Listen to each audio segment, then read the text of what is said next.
If you look up Ouija board in the Occult Encyclopedia, you'll typically come up with this definition.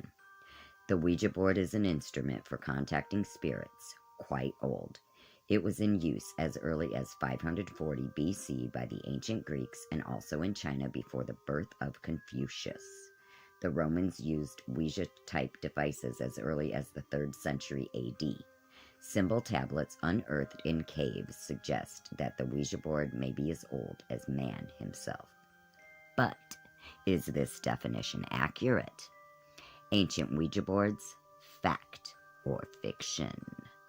Sorry to disappoint, but the Ouija dates back from the early 1890s when it was invented by E.C. Reich, Elijah Bond, Charles Kennard, and improved upon and mass-marketed by William Fuld.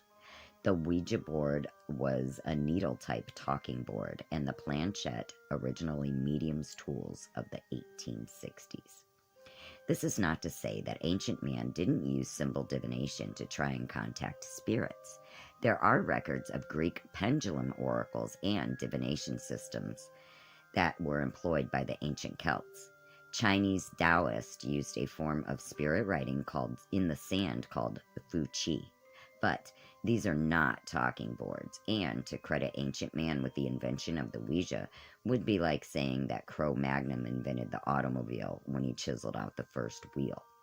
A pendulum is not a Ouija board, and neither, for that matter, is a chess set. The Ouija craze in the 20s left a permanent mark on the newspapers of the time. At one point, the Baltimore Sun had a full-time editor to answer Ouija questions. They had little segments in the Baltimore Sun and the New York Times.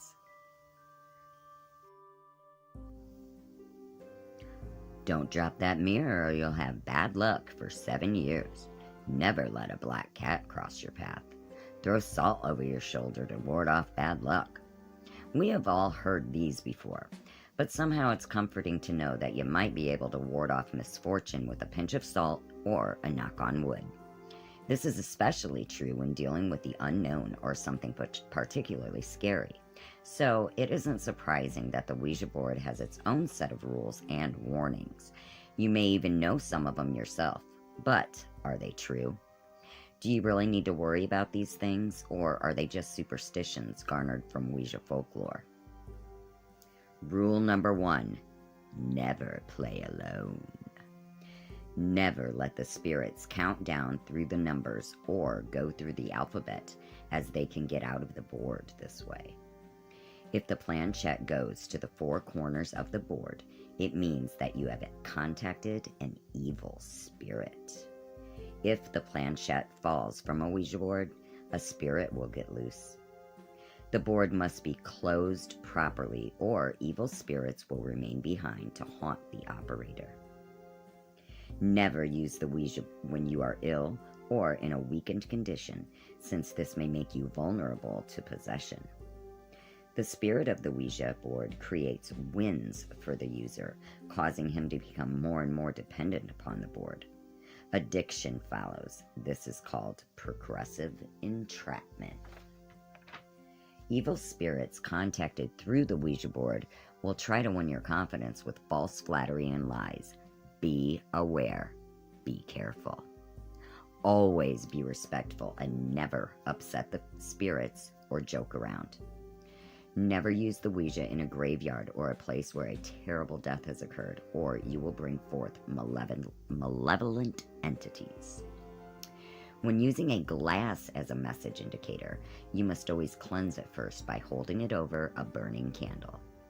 It is said Ouija boards are also disposed of improperly, that they come back to haunt the owner. It is also said that a Ouija board will scream if you try to burn it. People who hear the scream have less than 36 hours to live. There is only one proper way to dispose of it.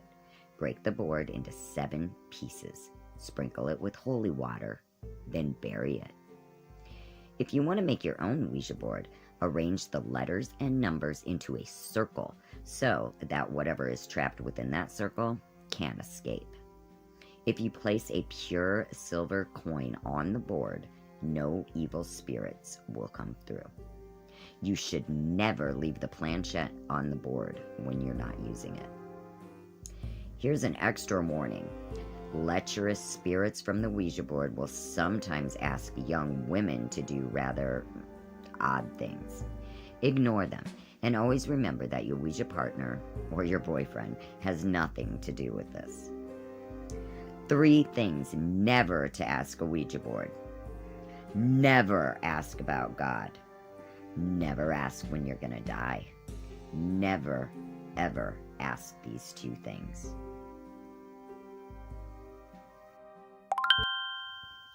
I don't know about you witches, but I've been fascinated with Ouija boards ever since I was about 4 years old and my mom bought my sister and I one at a garage sale. And now I have many and I collect them.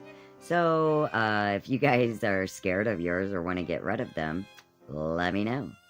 Thanks guys, happy Halloween, blessed be.